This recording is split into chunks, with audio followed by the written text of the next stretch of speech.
आज की कहानी है एक नौजवान युवक रोहित की। रोहित एक पढ़ा लिखा काबिल व्यक्ति था। उसके जिंदगी में सब कुछ अच्छा चल रहा था। इस इलाके में अपना खुद का घर और खुद का बिजनेस था।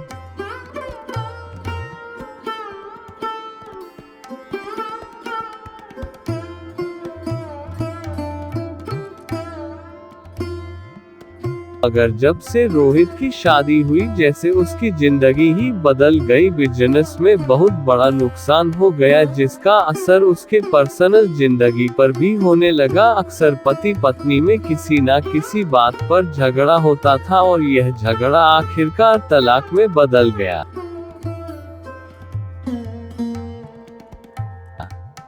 बिजनेस में नुकसान होने की वजह से रोहित के घर और कंपनी बिक गए। तलाक की वजह से उसे अपनी पत्नी को एक बहुत बड़ी राशि देनी पड़ी, जिससे वह अब एकदम कंगाल हो गया था। अब रोहित के पास कुछ नहीं बचा। उसका घर और कारोबार सब बिक गया।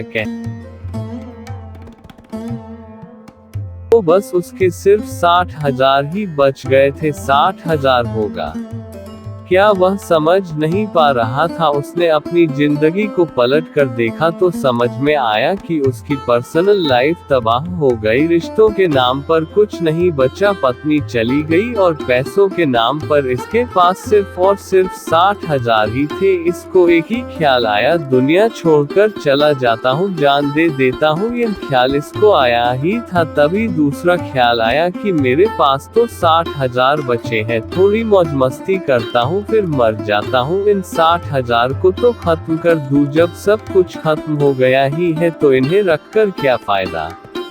इसी ख्याल के साथ में रोहित कैसीनो के लिए निकल गया। जुआ खेलूंगा, पैसा उड़ाऊंगा और फिर मर जाऊंगा। वहां पहुंचा तो लंबी लाइन लगी थी। वह अपनी बारी का इंतजार करने लगा, तभी उसकी नजर पास में पड़े एक अखबार पर गई। उस अखबार में लिखा था कि सरकार ने एक बड़ी खदान को, जिसे सरकार ने यह सोचकर खोदना चालू किया था कि उसमें से सोना निकलेगा, मगर वहां से कुछ नहीं निकला। उस सोने की खदान को सरकार ने नीलाम करने का ऐलान किया था और नीलाम करने की जो तारीख थी वह उसी दिन की थी, जो पास ही में एक सुनसान जगह पर था।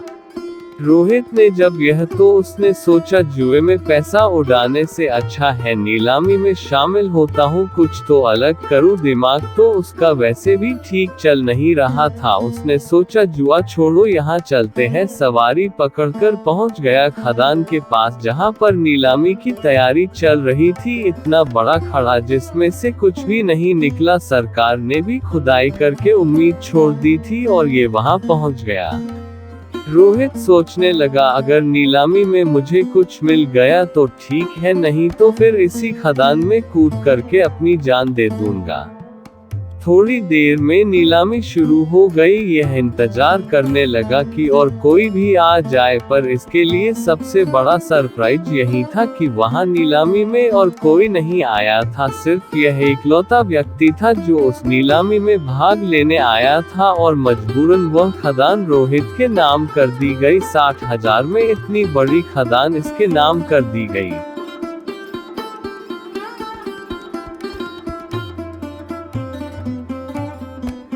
अब रोहित सोच रहा था, क्या करूं, कहां से कूद कर इसमें जान दे दूं। जब यह सोच ही रहा था तभी इसके पास कुछ मजदूर आए। उन्होंने कहा, साहब बताइए अब क्या करें, हमें आज शाम तक का तो पैसा मिला हुआ है, क्योंकि अब आप इस खदान के मालिक बन गए हैं, इसलिए पूछ रहे हैं। आप कहे तो शाम तक खुदाई करते हैं या फिर चले जाते हैं। रोहित सोचने लगा। उसने कहा, शाम तक का पैसा मिला हुआ है तो खुदाई करो, देखते हैं क्या होता है। अभी तो 3 ही बजे है। तो फिर मजदूरों ने खोदना शुरू किया। लगभग 3 फीट ही खोदा होगा कि सबसे बड़ा सरप्राइज हो गया, वहां से सोना निकल गया। अब रोहित उस सोने की खदान का मालिक था। आने वाले समय में वह बहुत बड़ा अरबपति बना। जब बाद में एक बार किसी ने इससे एक इंटरव्यू में पूछा कि जिंदगी और मौत में अंतर क्या है, तो उसने कहा कि सिर्फ 3 फीट का अंतर है। तो दोस्तों, इस कहानी से यह सीख मिलती है कि जिंदगी में कभी हार नहीं माननी चाहिए, थोड़ा समय दीजिए, धैर्य रखिए, सब कुछ ठीक हो जाता है, उम्मीद कभी ना छोड़े।